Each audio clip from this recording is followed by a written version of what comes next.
દેશમાં જે રીતે ભાજપે ઈડી સીબીઆઈ નો ઉપયોગ કરીને લોકશાહીની હત્યા કરવાનું, વિરોધ પક્ષોને તોડી ફોડી પાડવાનું, તાનાશાહી ફેલાવવાનું જે કામ ચાલુ કર્યું છે એને રોકવા માટે, લોકશાહી બચાવવા માટે દેશની વિવિધ પાર્ટીઓ દ્વારા ઇન્ડિયા ગઠબંધન એક બનાવવામાં આવ્યું છે અને આ ઇન્ડિયા ગઠબંધનની એક સહયોગી પાર્ટી તરીકે આમ આદમી પાર્ટી જોડાયેલી છે। ત્યારે આજરોજ ઇન્ડિયા ગઠબંધનની સહયોગી પાર્ટી ભારતીય રાષ્ટ્રીય કોંગ્રેસ પાર્ટી દ્વારા રાહુલ ગાંધીજીના નેતૃત્વમાં ભારત જોડો ન્યાય યાત્રા જે ચાલી રહી છે એ આજરોજ ભરૂચ લોકસભા વિસ્તારમાં પ્રવેશી રહી છે। ત્યારે સંયુક્ત ઉમેદવાર ભાઈ શ્રી ચૈતરભાઈ વસાવાના નેતૃત્વમાં ઇન્ડિયા ગઠબંધનની સહયોગી પાર્ટી આમ આદમી પાર્ટી દ્વારા રાહુલ ગાંધીજીનું અને ભારત જોડો ન્યાય યાત્રાનું સ્વાગત સત્કાર કરવા માટે આજે બહોળી મોટી સંખ્યામાં બંને પાર્ટીના કાર્યકર્તાઓ અહીંયા ઉપસ્થિત થયા છે અને ખૂબ ઉર્જા વધે, ઉત્સાહ વધે, ચૂંટણીની અંદર પૂરી તાકાત અજમાવવાનું જનૂન વધે એવો માહોલ અહીંયા અત્યારે ભરૂચ લોકસભામાં જણાઈ રહ્યો છે।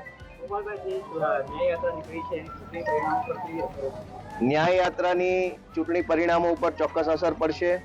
જે રીતે સમગ્ર દેશમાં ઇન્ડિયા ગઠબંધન થયું છે ત્યારથી ભાજપની અંદર એક ફફડાટ ફેલાયો છે। દર વખતે વોટનું ડિવિઝન થાય, મતનું વિભાજન થવાના કારણે ભાજપ જીતતું હતું, પણ આ વખતે ઈશ્વરે કોઈ સંકેત મોકલ્યો છે કે બધા જ પાર્ટીઓ સમજી વિચારી મોટું મન રાખી અને એક પ્લેટફોર્મ નીચે આવી છે। ત્યારે ભાજપની અંદર જે ફફડાટ ફેલાયો છે એ ખૂબ નજરે દેખાઈ રહ્યો છે। આ ભારત જોડો ન્યાય યાત્રાનો અને આ ઇન્ડિયા ગઠબંધનનો ખૂબ મોટો ફરક લોકસભાની ચૂંટણી ઉપર પડશે। મનસુખભાઈ હવે ચિત્રમાં જ નથી એટલે હવે આપણે એમની ચર્ચા નહીં કરીએ। અત્યારે એક જ ચાલે છે, ચૈતર વસાવા અને ઇન્ડિયા ગઠબંધન।